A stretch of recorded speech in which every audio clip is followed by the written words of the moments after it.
Hi friends, I got something really cool to show you today. So what you are looking at is another recent pickup that I just got. This is Nintendo Block Fever. From what I've gathered, this is potentially their second video arcade game, coming after Computer Othello.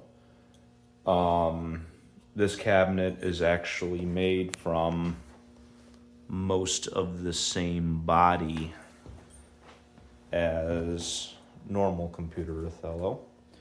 The only difference being the legs. Computer Othello had a singular circle leg right in the middle, whereas this has a pair of legs that are more akin to Space Fevers. And what's even more interesting about this is this even shares the same top as Computer Othello, and I'll show you that in a minute.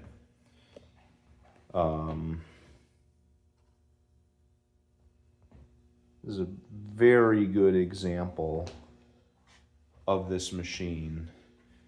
It is in such good shape. This is probably my nicest machine that I own. It is in such good shape. It is insane that this thing is about 45 years old. So the only real damage to speak of that I have found, and it might be the reason why this is so nice, is this credit switch.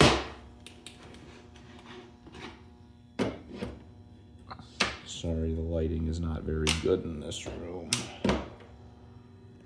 So what's interesting is this button is actually the same type of button being used on here. And I can show you the inside. I do have the original keys for this. They're actually on the other side. This is using the original locks, as far as I can tell.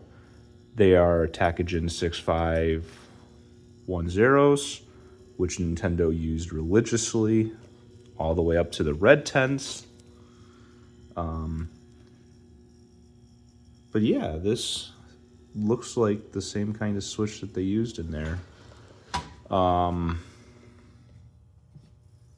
This thing is very clean on the inside. It has a black and white monitor. I have not taken it apart yet. 100 yen coin mech. The coin counter is really interesting because this only has about 2,200 plays. Now, and I will be honest, a few of those are mine. The coin counter has been since unplugged because I would like to keep it at where it's at. This thing will probably never take money again, and I'd like to keep that log the way it is. To show you the other side, that's where all the magic is, where the game board is.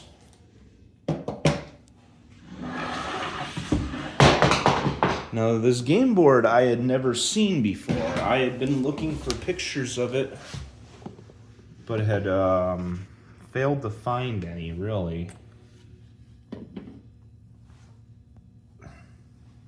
So, you can see TBF. For Block Fever, here's the original keys. They're really rusty, but they're still Takagen 6510s. This is your game PCB. Looking up in there, you can see that it is a microcontroller, or a microprocessor-based game. When I bought this, because I hadn't seen the PCB, I was questioning whether or not this was actually a TTL game, similar to Breakout. but this seems to be more akin to Super Breakout. Now what's interesting is this actually uses an 8085 processor, not an 8080 or a 6800 or 6502 like what I would have expected. It's a very odd choice. Looking inside, it even has the original spare fuses, brand new, that came with the game. This seems to be in complete working order. I will go through this just to ensure that it stays working. And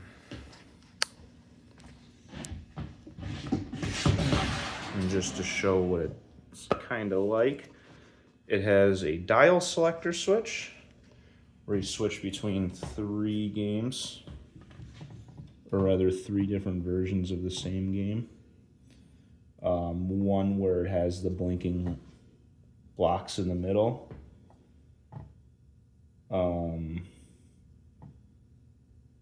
Game B seems to be where they move to the right, and game C seems to be normal Breakout. So we're gonna play one of each real quick. One thing that's really cool is when you insert a coin, the buttons light up.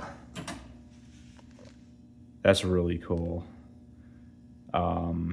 It makes sense being that there's no coin counts up here, so it'll just add it until you play. So let's try game A, just real quick. Now, I'm going to be honest with you, I have not played game A before.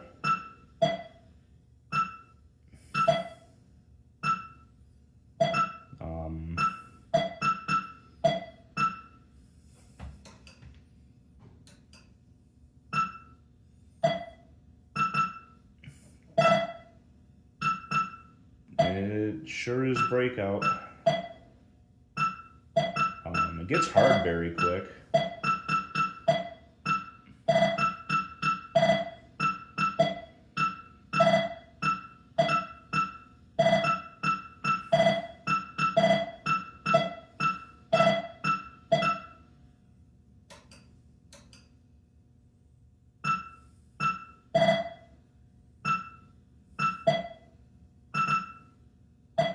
I see that the monitor has just a little bit of a wave going on the right side.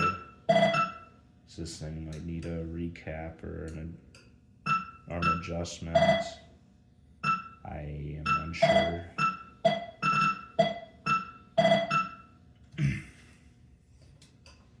Seems I get 5 lives. That's pretty nice of them. Oh, it went down. Oh. Okay, that was cool.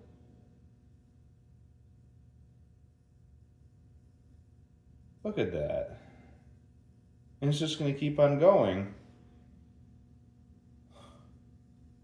That's brutal.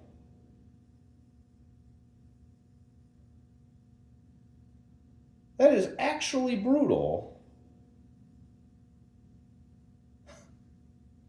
Wow.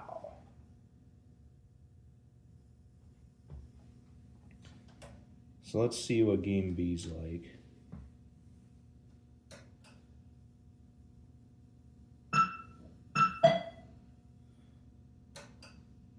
Oh, and I saw that I can see that the blocks are moving to the right. That's pretty nice. Oh.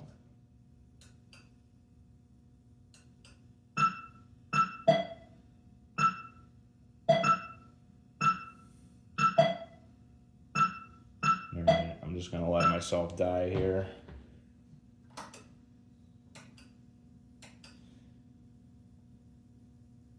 Oh,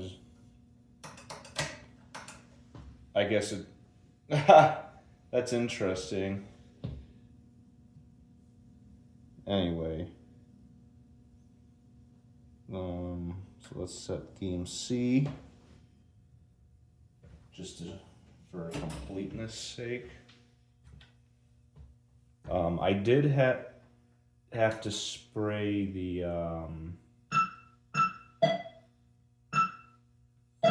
potentiometer.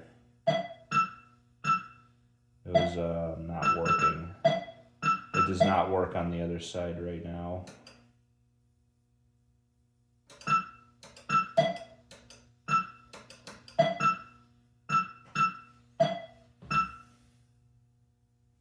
Yeah, and I'm just gonna get myself killed here, finish off my my lives.